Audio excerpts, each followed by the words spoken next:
This is the Decoding Obesity podcast, where we simplify, demystify, and decode obesity, helping you lose weight and feel great. Hello and welcome. I'm your host, Dr. Avishkar Sabharwal. So gear up for a fascinating journey through this ever-evolving field, and let's see what we find. And please remember that the thoughts and opinions on this podcast do not constitute medical advice. Don't forget to visit our website, www.decodingobesity.com, for show notes and more info.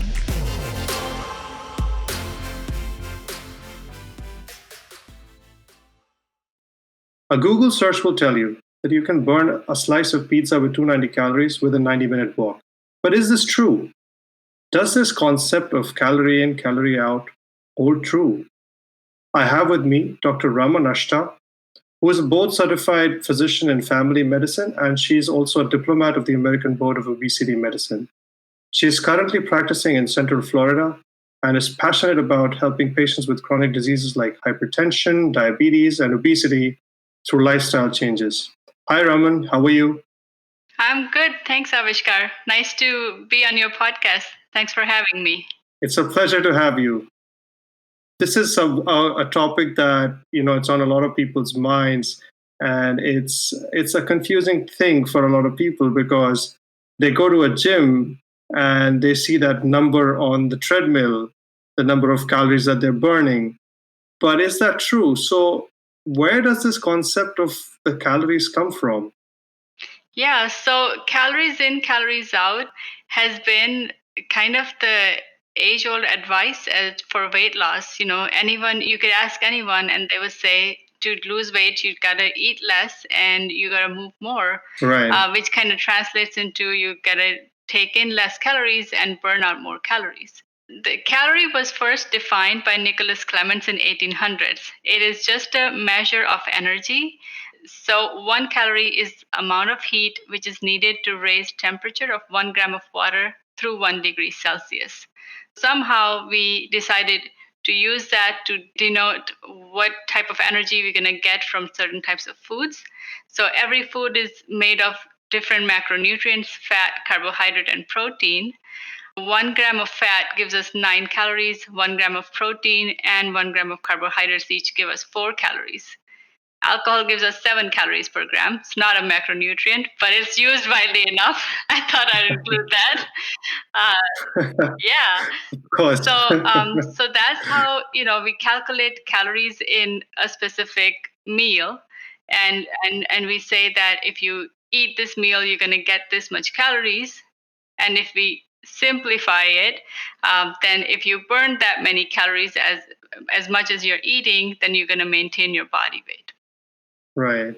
So actually, there's the other argument that you always get. Energy can never be created or destroyed. It just can be transformed from one form to the other.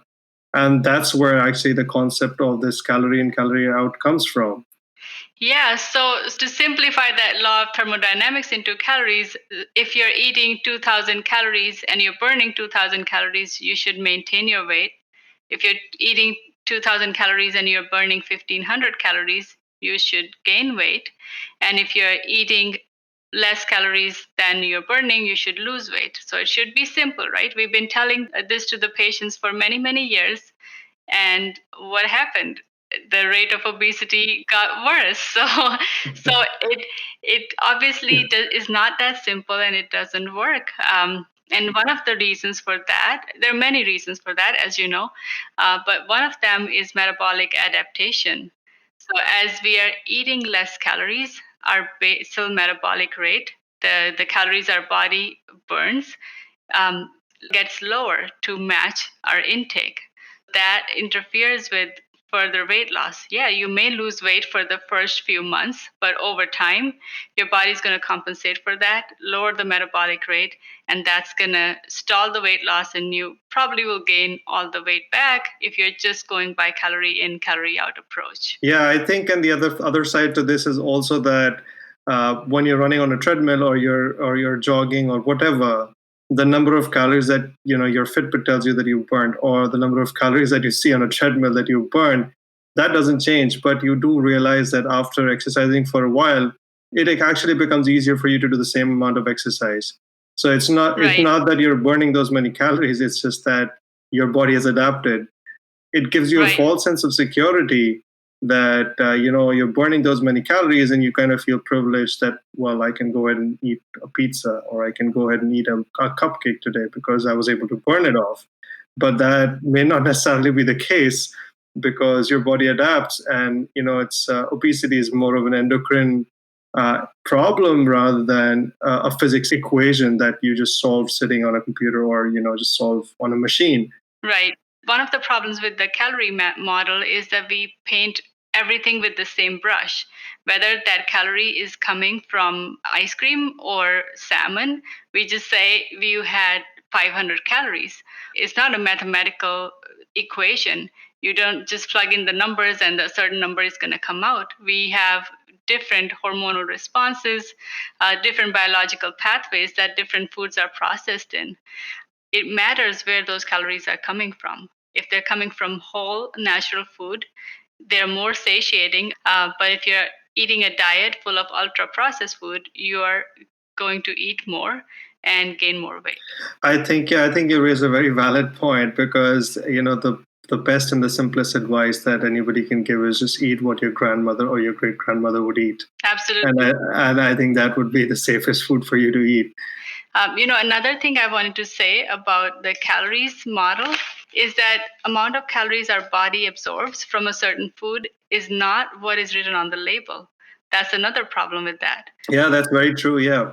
Yeah, and different people with depending on their microbiome, they might absorb more or less energy from the same food. The way we cook food alters the available calories from that food. So if we are cooking them to at high heat, processing it, blending it, grinding it, it's going to change the calorie content. I agree with you there, Raman. I think we have to take into account also the fiber component of the food, and also the microbiome, which Yeah. are these kind of new frontiers that we are looking at, and that are heavily being researched at this point in time. And they definitely do affect the amount of calories that are absorbed from the food. Yes. So if you eat a 150 calorie cookie, it doesn't mean that your body is absorbing the whole 150 calories.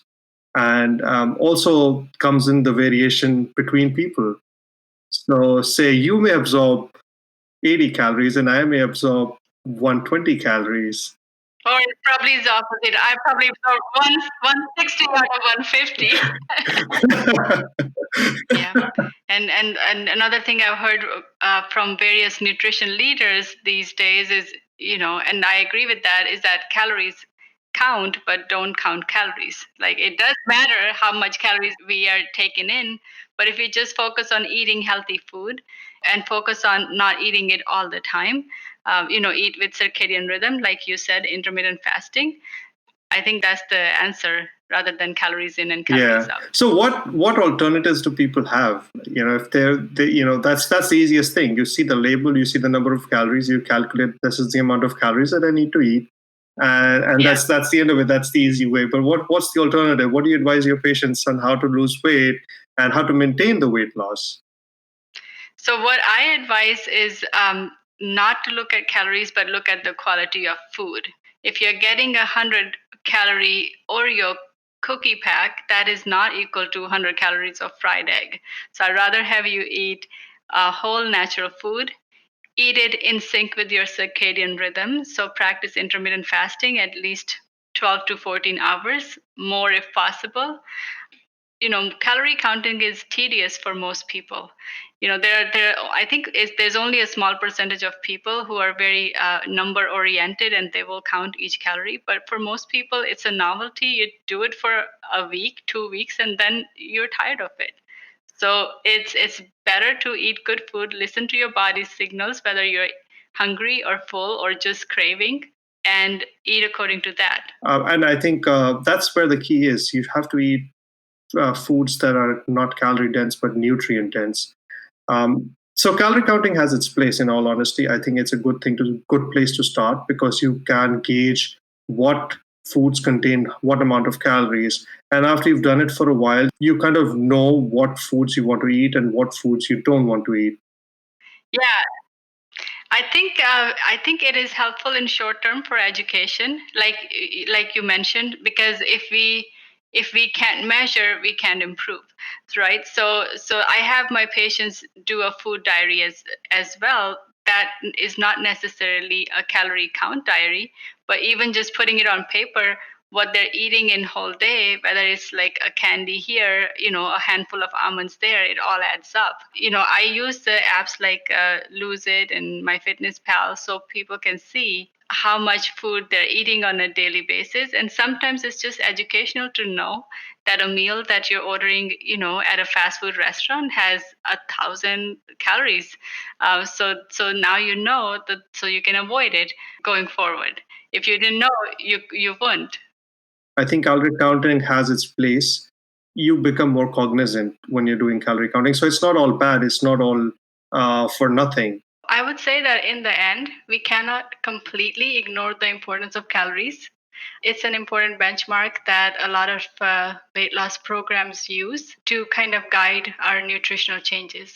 I think it is especially important in the beginning of someone's weight loss journey or journey to make healthy changes, because it kind of gives us a measure of where we are, and what we need to change. But over time, we know what works for us, what works for our body. Then we could just focus on eating healthy foods and maintaining the weight loss without having to count calories every single time. But it's a great tool. So in the end, I would say that calories matter in weight loss, but not only how many or how much, but also what the sources of those calories are and what are the timings that we are eating those calories. Well, okay. So there you have it, folks. This is all about calorie counting and calories in and calories out. I hope you enjoyed today's show. Thank you so much, Raman, for joining us. Thank you. And see you all next time. Thank you. It's been Take my care. pleasure. Thank you, Avishkar. Sure. Bye bye. This podcast should not be used in any legal capacity whatsoever. The thoughts and opinions expressed on this podcast are solely of the host and his guests. They do not necessarily represent the views and opinions of any organization. And that brings us to the end of this show. Thank you so much for listening in. And please remember that the thoughts and opinions on this podcast do not constitute medical advice. Don't forget to visit our website www.decodingobesity.com for show notes and more info.